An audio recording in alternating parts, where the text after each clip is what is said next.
Hello friends, Windows 11 की series में आपका स्वागत है। मेरा नाम है वीरेंद्र सिंह। इस सेशन में हम विंडोज़ 11 की सीरीज़ की शुरुआत करने वाले हैं। हम देखेंगे कौन कौन से नए फीचर्स विंडोज़ 11 में शामिल हुए हैं, जो भी अपडेशन विंडोज़ 11 में आई हैं, और जितने भी नई चीज़ें हमारे पास विंडोज़ 11 में है जो कि 10 से अपग्रेड करते हुए 11 में आई हैं, उन सब की जानकारी इस सेशन में हम लेने वाले हैं। जैसा कि आप सबको पता है, माइक्रोसॉफ्ट विंडोज़ की तरफ से विंडोज़ 11 जो है नया बिल्कुल ऑपरेटिंग सिस्टम लॉन्च किया गया है, जो असल में 10 को ही एक नए लुक और फील में आपके सामने पेश करता है और बहुत सारे नए फीचर्स के साथ। तो अगर आप ऑनलाइन गूगल पे सर्च करें या माइक्रोसॉफ्ट पे सर्च करें तो आपके पास विंडोज़ 11 के फीचर आ जाते हैं।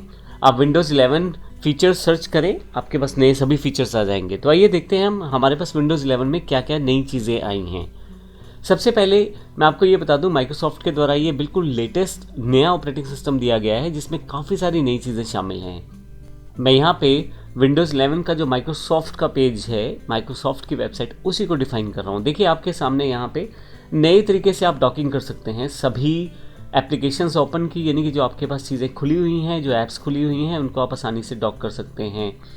इसके अलावा आपके पास माइक्रोसॉफ्ट टीम को इनबिल्ट कर दिया गया है विंडोज़ 11 के अंतर्गत, तो आप आसानी से किसी भी व्यक्ति से जो आपके माइक्रोसॉफ्ट टीम पे अवेलेबल है उसके साथ आप कनेक्ट हो सकते हैं। आप चैटिंग कर सकते हैं, आप कॉल कर सकते हैं, आप बात कर सकते हैं, आप मीटिंग्स शेड्यूल कर सकते हैं।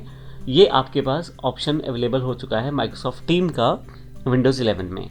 इसके अलावा जैसे मैंने पहले बताया कि आप बड़ी आसानी से डिफरेंट तरह के एप्लीकेशंस को बड़ी आसानी से डॉक कर सकते हैं अपने डेस्कटॉप पे, यानी कि आप सेटिंग कर सकते हैं डिफरेंट स्क्रीन्स को अपने डेस्कटॉप पे। जैसे यहाँ एग्जांपल में प्रेजेंटेशन जो खुली हुई है, एक पावर पॉइंट की, एक माइक्रोसॉफ्ट एज है और साथ में माइक्रोसॉफ्ट टीम भी ओपन है। तो आप बड़ी आसानी से 3 से 4 5 जो भी एप्लीकेशंस आप चाहें एक साथ खोल सकते हैं।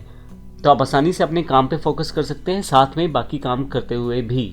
जो विंडोज़ 11 की एक स्पेशल विशेषता जो हमारे पास एक फीचर नया जो ऐड हुआ है, हालांकि आप पहले भी पीसी पे गेम्स खेल सकते थे, लेकिन अब की बार बहुत सारी चीज़ें ऐसी की गई हैं जिनसे आपका गेमिंग परफॉर्मेंस बड़ा अच्छा हो जाता है, जो कि पीसी पे आप गेम्स खेलते हैं। तो नई नई गेम्स आप बड़ी आसानी से खेल पाएंगे और बिल्कुल लाइव रियलिटी जैसी गेम्स भी आप आसानी से आप अपने विंडोज़ पीसी पे खेल पाएंगे। जो नई और स्पेशल विशेषता जो माइक्रोसॉफ्ट विंडोज़ 11 में आई है वो है, आप इसमें एंड्रॉयड एप्लीकेशंस को भी आसानी से रन कर पाएंगे। इसके लिए पहले से अवेलेबल माइक्रोसॉफ्ट स्टोर आपके पास यहाँ पे अवेलेबल है आप ही के ऑपरेटिंग सिस्टम के अंतर्गत, जिससे आप डिफरेंट तरह के एप्लीकेशंस को डाउनलोड कर पाएंगे। तो जैसे मैं यहाँ देखूँ तो बहुत सारी एप्लीकेशंस यहाँ पे फ्री हैं। आप सभी एप्लीकेशंस को यहाँ से अगर आप राइट क्लिक करके ओपन कर लें तो काफ़ी सारी एप्लीकेशन जो फ्री ऐप्स हैं वो भी आपको यहाँ पे दिखाई दे जाएंगी। तो देखिए काफ़ी सारी एप्लीकेशंस यहाँ पे अवेलेबल हैं। तो इस तरह के फीचर में जो चीज़ जोड़ी गई है, आप एंड्रॉयड का जो अनुभव है वो अपने डेस्कटॉप पे आसानी से ले पाएंगे।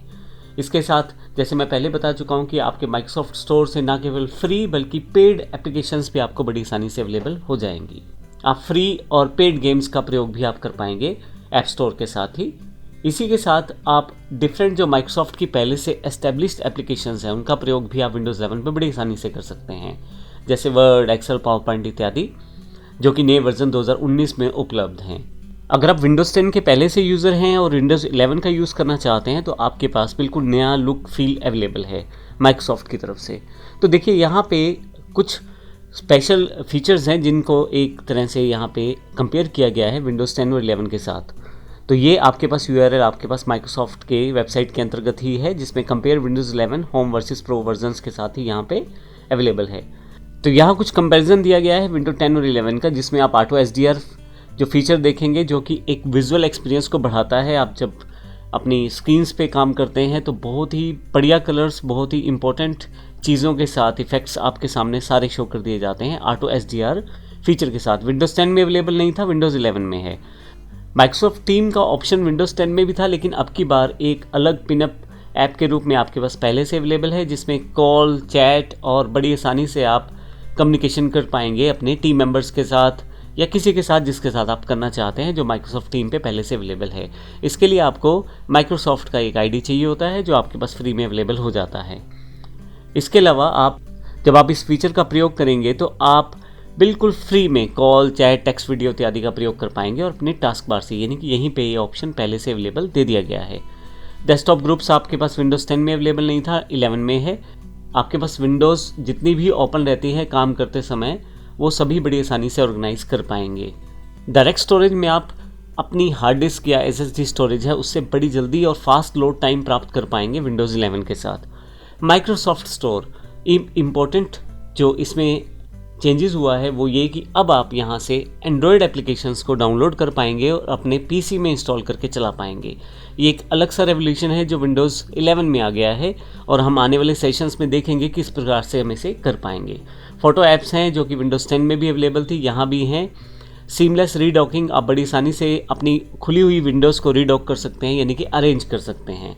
स्नैप असिस्ट के फीचर्स को यहाँ पे सेटअप किया गया है, जिससे आप जब रीडॉक करते हैं या अरेंज करते हैं विंडोज़ को तो बड़ी आसानी से वो अरेंज हो जाती हैं।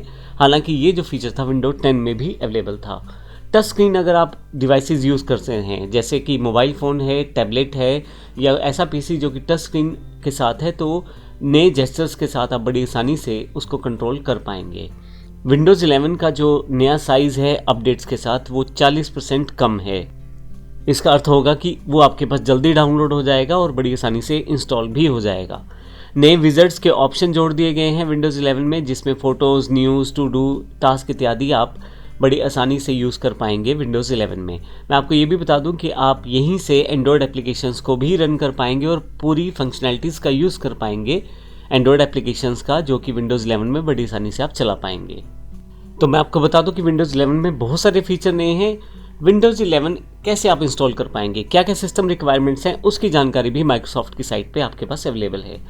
विंडोज़ 11 इंस्टॉल करने के लिए कुछ अलग से आपके पास रिक्वायरमेंट नहीं होनी चाहिए। आपका जो PC नया है, जो रिसेंटली परचेज है, पिछले 3-4 साल का जो PC है, बड़ी आसानी से विंडोज़ आप उसमें 11 को इंस्टॉल कर पाएंगे। या आप जिसमें पहले से विंडोज़ 10 चला रहे हैं उसमें तो बड़ी आसानी से चल जाएगा। हालांकि कुछ फीचर्स ऐसे हैं जो नए हैं, जिनको आपको इनेबल डिसेबल करके ही विंडोज़ 11 को इंस्टॉल करना है, उनका ध्यान रखते हुए आपको इंस्टॉलेशन करनी है। इसके लिए आपको YouTube पे काफ़ी सारे नए वीडियोस मिल जाते हैं जिसमें विंडोज़ 11 को इंस्टॉलेशन प्रोसेस बताया गया है। हालांकि हम भी आने वाले सेशंस में वीडियोस को ऐड करेंगे जिसमें हम इंस्टॉलेशन प्रोसेस को बताएंगे। लेकिन आइए अब देखते हैं बेसिक सिस्टम रिक्वायरमेंट्स क्या हैं। इसमें आपके पास 1 गीगाहर्ट्ज़ का प्रोसेसर होना चाहिए, जिसमें 2 या 2 से ज़्यादा कोर का प्रोसेसर हो, जो कि 64 बिट कंपेटेबल हो।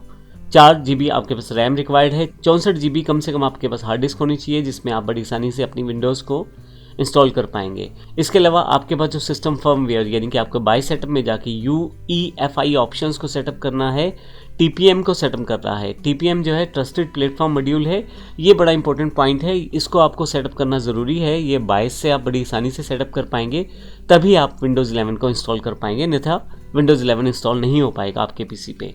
ग्राफिक कार्ड आपके पास जो है वो DirectX 12 और WDDM ड्राइवर सपोर्टेड होना चाहिए। डिस्प्ले जो है 720 कम से कम वो आपके पास नॉर्मल PCs में अवेलेबल रहती है, और इंटरनेट कनेक्शन वगैरह आपके पास वो सब चीज़ें बेसिक जो चाहिए होती हैं। तो ये एक सिस्टम रिक्वायरमेंट है जो आपके पास विंडो 11 में होनी चाहिए। क्या आपके सिस्टम में विंडोज़ 11 इंस्टॉल हो पाएगा या नहीं हो पाएगा, इसके लिए आप इसी URL पे अगर जाते हैं तो चेक फॉर कंपैटिबिलिटी के लिए एक download PC health check app पहले से अवेलेबल है, माइक्रोसॉफ्ट की तरफ से दी गई है।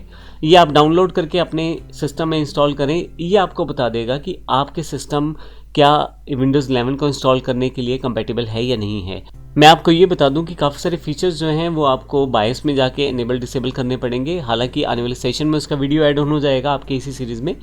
लेकिन अगर किसी कारण से ये जो ऐप है आप माइक्रोसॉफ्ट की वेबसाइट से डाउनलोड करते हैं और कुछ कंपैटिबिलिटी इशू दिखा रहा है, तो आप उसको बायस में जाके कॉन्फ़िगर भी कर सकते हैं।